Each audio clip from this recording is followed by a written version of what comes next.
People travel to New York City to see plays on Broadway for a reason. This is Dr. David D. Schein. Welcome to a special edition of Starstruck as we keep our audience up to date on the arts and theater scene.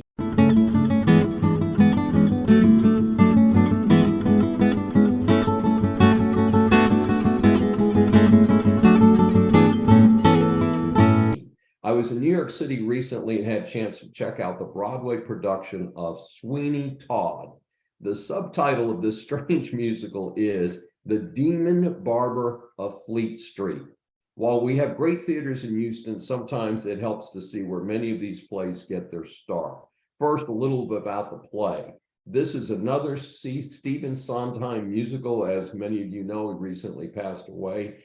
And as many of my audience members know, I'm not a big fan of Sondheim. I find the songs are artificially constructed for the play, but do not have a life of their own, unlike earlier musicals like Rodgers and Hammerstein and Sound of Music and some of those.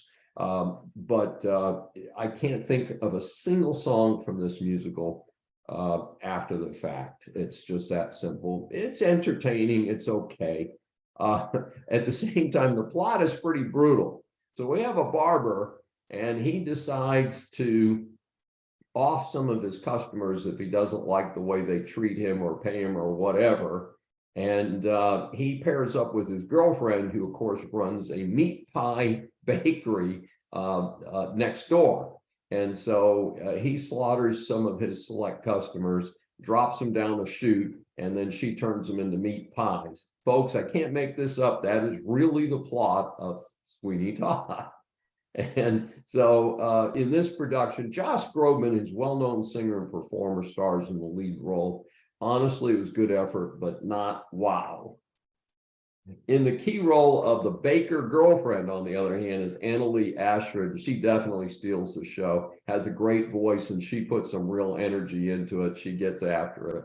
Typical of Broadway, the set and supporting cast were excellent, meeting the standards we expect when we pay those high prices to see productions on the Broadway stage. So if you're in the Big Apple, hey, this is certainly a production you might consider, although frankly, I would put first on my list the production of Wicked, which I've reviewed separately. Disclaimer, I buy my own tickets to performances.